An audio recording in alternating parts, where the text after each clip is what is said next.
wonna ng'osuubira nti bw'oligenda ebweru waliwo alikuyambirayo. Togenda bweru, sigala wano oba oyiyiza. Nze nkubuulira. Tulekeraawo okuswitiriza abantu n'okubalimba. Gavumenti ya Uganda teyina kyejja kukola Muwarabu ng'oli Buwarabu. Ekyakyogedde kimu. Nze nkubuulira. Ate ne kampani ya wano Uganda teyina kyejja kukola Muwarabu ng'oli Buwarabu. Gwe wenna ng'okyalina essuubi mu muntu nti alinnyambira ebweru. Nkwegayiridde togenda bweru. Ebweru waagala muntu asazeewo agamba nti oba kufa oba kuwona. Ekijja kijje. Ate nammwe abafamire mbakubiriza. Mulekeraawo okwegatta ennyo okulaga nti omuntu mumwagala nnyo ng'amaze okufuna ebizibu. Abantu bano mubategeererewo nti ono omuntu atuuse emyaka egikola. Mwegatta amaanyi ge muteekamu ng'omuntu afunidde ebizibu ebweru. Gye yagenda nga mulaba. Muteekemu amaanyi mumukuliyetingire wano omulimu. Ebweru wali dangerous. Olwaleero ne bw'ova ku media n'okabirira gavumenti n'okola ki? Gavumenti olaba mugyemulugunyaako wano emulago teri bantu. Gavumenti waliwo abantu baffe abafiiridde wano nga yalemererwa n'otuwa lipooti. Enaatuweeta lipooti ku bantu abali ebweru gyetafuga. So gwe wenna ng'olimu sensi ng'olowooza nti munnange bw'ona agenda ebweru. Kampani enanvaako simanyi wera simanyi baani. Sigala wano lima lumonde webyebweru byesonyiwe bweru ogendayo ku lulwo. Empisa kintu kikulu nnyo nga bwe muwulira. Bakadama mufune ku mpisa. Bwe mubeera obulungi opposition yefuga Uganda. Bwe muba mulina ebizibu gavumenti gye muvuma nga muli obulungi gye muba mwetaaga. Mwani gwe mukwatako empola n'okunnyonnyola mu ngeri ey'eddembe. Buli omu ne mumuvuma, buli gwe mwagala okutegeeza kye mwagala ategeere, mulina kumuwemula, kumubika, kumuvoola.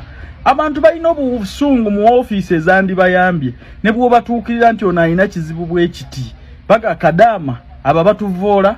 Kyovula nti gavumenti evaayo lwatu n'ebagaa bwe muba mwagala okugenda mugende atayagala kufiira mu Buwarabu asigale wano. Kozi bwe mugenda e Buwarabu mutandika kuvujjirira bana byabufuzi sente ze mukolayo zennyini mwabawagira oppositions mutandika kuyeekera gavumenti.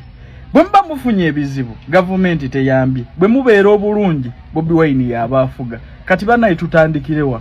Olaba muwolesa empisa embi ku bannayuganda bannammwe ku bakulu mu offices ezibatwala ne muvoola office yammwe batwale ya Calvin Kayanja president wammwe. Ne kati Abawarabu be mukolera.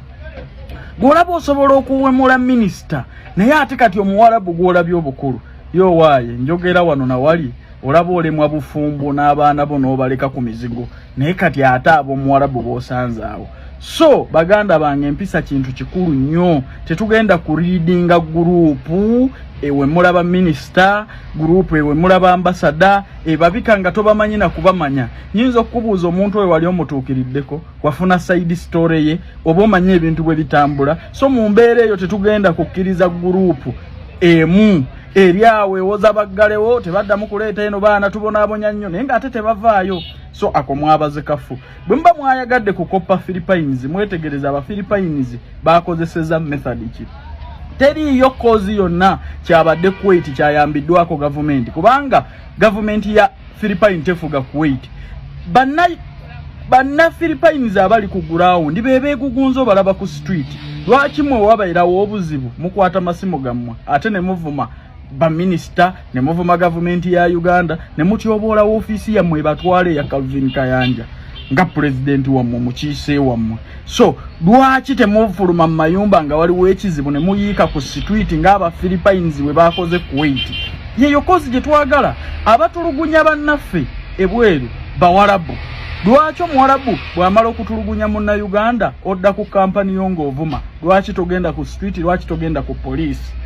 Mwalema okutegeera muli disconnected from reality. Kyovola ebizibu bikyali biki? Ebizibu bikyali bingi naye ekyempisa kikulu nnyo. Muli baana bawala empisa mudda kuno ne ku internet kwennyini mwe mwennyini mutandika okugamba nti Omuwarabu muwa obusolo, Omuwarabu kola bwoti, Omuwarabu kola bwoti. So embeera ezo zennyini gw'ovudde wano e Uganda betulabanga abaana abato be bayita abaana abato simanyi baana buli atuuka mu Buwarabu afuuka ssenga.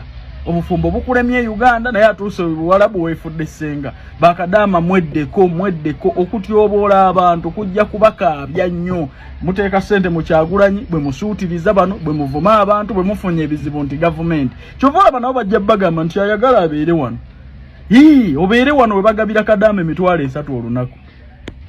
Big Rich Junior School ly'essomero w'otwala omwana n'otejjusa. Ssomero lya day ne boarding tuva ku daycare okutuuka ku P7. Abasomesa baffe batendeke ate nga tuli mu kifo ekigazi obulungi awali n'ekisaawe omwana okwetaaya. Eddiini zonna tuzikkiririzaamu. Tusomesa ebya bakery, cookery, kompyuta n'okutumbula ebitone by'abaana. Tulina ebyokuzanyisa eri abato, entambula weeri eri abayizi abava ewaka. Ekisulo kyaffe kya mulembe era ow'ekisulo ebikozesebwa abisanga ku ssomero. Tusangibwa Nsangi emabega wa Gipi petrol station. Okumanya ebisingawo kuba ku 0701 69 8 12. Big Rich Junior School ly'essomero eririko kati.